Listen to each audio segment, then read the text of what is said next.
ഷാഫി പറമ്പലിന് നേരെയുണ്ടായ പോലീസ് മർദ്ദനത്തിൽ ലോക്സഭാ സ്പീക്കർക്ക് പരാതി. കൊടിക്കുന്നിൽ സുരേഷ് MP ആണ് ലോക്സഭാ സ്പീക്കർക്ക് പരാതി നൽകിയത്. പോലീസ് അക്രമത്തിൽ അടിയന്തര നടപടി വേണമെന്നാണ് ആവശ്യം. പരാതി പ്രിവിലേജ് കമ്മിറ്റിക്ക് വിടണമെന്നും ആവശ്യമുണ്ട്. റോഷിപാൽ നൽകും വിശദാംശങ്ങൾ. റോഷിപാൽ, ഇതിനോടകം തന്നെ നമ്മൾ തെളിഞ്ഞു കഴിഞ്ഞു. CPM-ന്റെയും പോലീസിന്റെയും ആരോപണങ്ങളൊക്കെ തള്ളുന്ന തരത്തിലുള്ള കാര്യങ്ങളാണ് ഇപ്പോൾ നടക്കുന്നത്. ഷാഫിയുടെ ആരോഗ്യസ്ഥിതി സംബന്ധിച്ചുള്ള മെഡിക്കൽ ബുള്ളറ്റിൻ ഉൾപ്പെടെ ഇപ്പോൾ പുറത്തിറങ്ങിയിരിക്കുന്നത്. എന്താണ് ഈ പരാതിയിൽ പറയുന്നത്?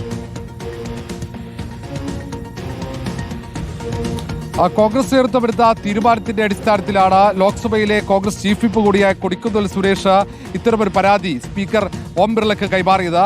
പരാതിയിൽ പറയുന്നത് പ്രധാനമായും സംസ്ഥാന പോലീസ് മേധാവിയോട് ഷാഫി പറമ്പലിന് നേരെയുണ്ടായ പോലീസ് അതിക്രമത്തിൽ അടിയന്തര റിപ്പോർട്ട് തേടണമെന്നാണ്. അതിനൊപ്പം തന്നെ പ്രിവിലേജസ് കമ്മിറ്റിക്ക് ഈ പരാതി കൈമാറണമെന്ന ആവശ്യമുണ്ട്.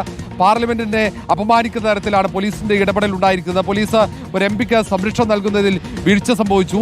സംരക്ഷണം നൽകുന്ന കാര്യത്തിൽ വലിയ വീഴ്ചയാണ് സംഭവിച്ചത്. അതുകൊണ്ട് തന്നെ ആ പോലീസ് ഉദ്യോഗസ്ഥന്മാർക്കെതിരെ കടുത്ത നടപടി ഉണ്ടാകണം, അച്ചടക്ക നടപടിയെടുക്കണം, നിയമപരമായ നടപടി അടിയന്തരമായി കൈക്കൊള്ളണം. സ്പീക്കർ ഇക്കാര്യത്തിൽ അടിയന്തരമായി ഇടപെടണം എന്ന ആവശ്യങ്ങളാണ് കൊടിക്കുന്നിൽ സുരേഷ് MP കൈമാറിയ കത്തിലുള്ളത്. ഏതായാലും ഇത് അവകാശ ലംഘനമായി ചൂണ്ടിക്കാണിച്ചുകൊണ്ട് ലോക്സഭയിലേക്ക് ഉയർത്തിക്കൊണ്ടുവരാനുള്ള കോൺഗ്രസ് നീക്കത്തിന്റെ തുടക്കമായി തന്നെ കൊടിക്കുന്നിൽ സുരേഷ് MP-യുടെ ഈ പരാതിയെ കാണേണ്ടി വരും.